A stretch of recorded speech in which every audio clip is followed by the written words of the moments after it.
Hello, everyone. With the election in the horizon, today I want to talk about the Electoral College and why it really made a lot of sense to use it when we first chose presidents, and why it's becoming a little bit more and more controversial as time goes on. Right? So let's get started. So I want to use this video from CBS News in which they do a very good job at explaining the Electoral College, and I want to make some commentary, furthering a little bit of the details that they're explaining. Okay, so let's watch this. In the United States, the presidential candidate who gets the most votes isn't necessarily the candidate who wins. This is the Electoral College explained. You see, back when our country was first formed, the founders debated how presidents should be chosen. Some thought it should be a direct vote by the people. Others thought Congress should choose. So the main reason why we don't have a popular vote in the US is because the founding fathers didn't like the idea of pure democracy. Plain and simple, they don't think pure democracy is the best way to go. Okay, so in another video that I made in the past, I've talked about this. Just because this is what more people want, it doesn't mean it's the best thing, right? And that is kind of like a myth of a democracy, right? A myth of a pure democracy is that because a lot of people want something, then it must be correct. Okay, so the founding fathers were very concerned about the idea of mob rule, which is the way they called a pure democracy.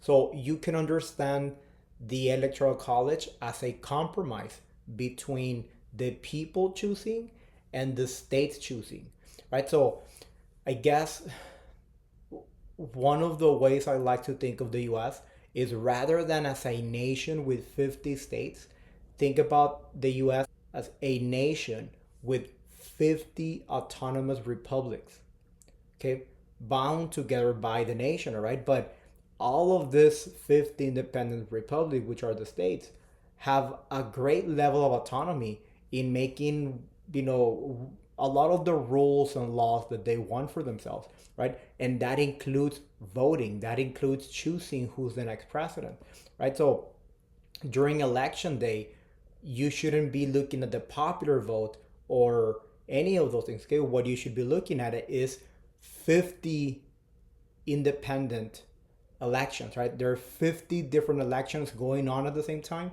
and whoever gets most of the electoral votes is going to be president. But don't think of the U.S. as this one single nation, and there's just one election going on, right? There's 50 different elections going on.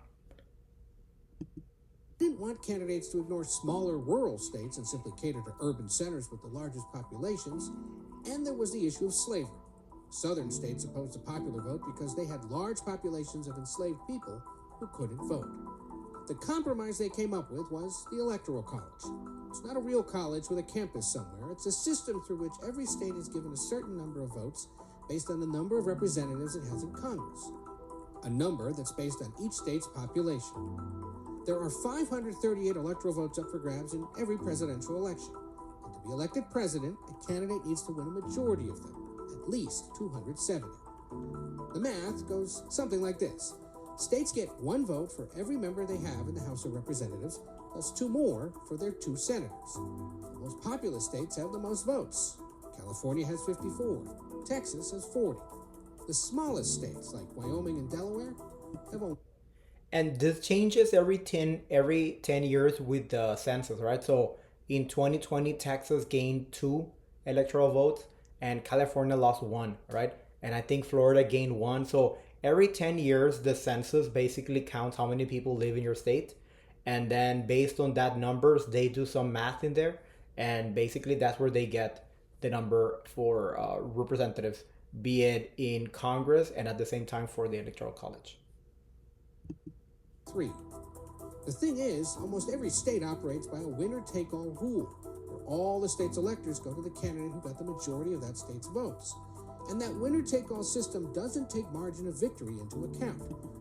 I believe there's only two states that do use a proportional allocation of votes rather than a winner takes all. But the reason I mentioned earlier, the idea that we have 50 different, you know, independent elections is because of the winner take all system, right? We have 50 different elections, and whoever wins in that state, the popular vote, that is who is going to get all of the electoral votes, with the exception of two states that don't have that system, right? But uh, you can win by whatever margin. You can win by a lot. You can win by very little.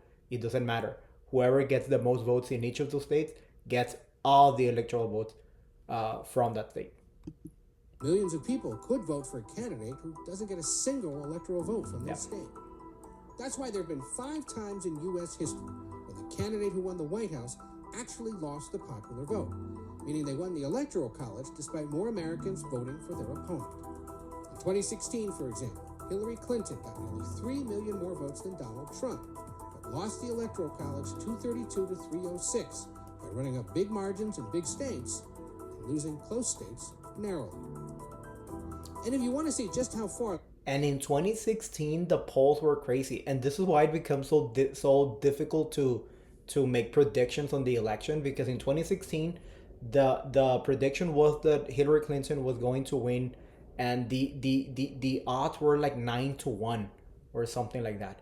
It was like by a blowout. People were thinking that Hillary Clinton was gonna win rather easily, and she won the popular vote rather easily. However, she did not win the electoral college, all right? Which I guess Trump run a campaign in which, he got only enough votes in each of the states that he needed to get, a very comfortable victory in 2016.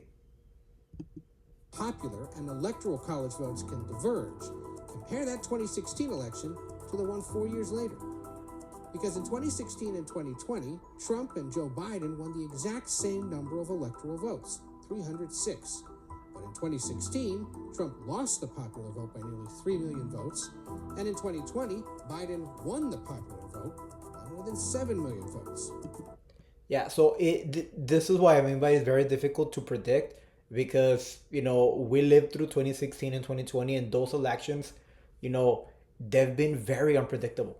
They've been very unpredictable, and the electoral college is kind of getting crazier and crazier to predict, and it's kind of like very difficult to have an accurate representation on how the election is going to look like. All right, so if this was a popular vote kind of thing, it would be a little bit easier, but because it's not, it's very complicated. It's very complicated to make accurate predictions of more or less how the election is going to be like. So I always kind of like disregard the polls, because they're kind of like, they're nonsense at the end of the day, and they're very difficult to rely on them. All about which states they carry and how that electoral math adds up. So when you hear people talking about battleground states and paths to the White House, Yes. what they're really talking about is campaigns making strategic decisions about where to put their resources and where to campaign in order to tilt the Electoral College in their favor. Because in this country of 330 million people, it's those 270 electoral votes that make all the difference. Yes, if anything, what I can tell you is that you can tell how the campaign feels about their chances of winning based on where they're campaigning.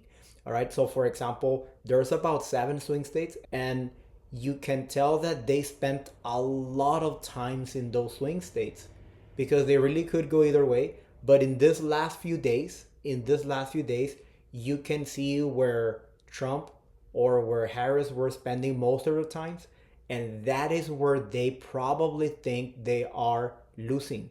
Okay, so at the end of the day, this is the only more or less guide you can take. You can take a map, and the red states will stay red, and the blue state will probably stay blue.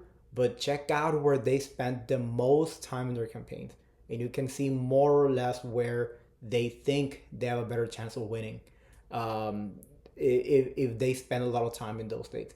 So anyway, yeah, this is the way we choose presidents. And again, at the end of the day, the founding fathers did not want to have a pure democracy, because they did not think that was the fairest thing or the fairest way to choose president, right? They were afraid of candidates just concentrating a lot of the power, or the campaigning rather, in the big areas, right? And they're going to ignore the smallest areas.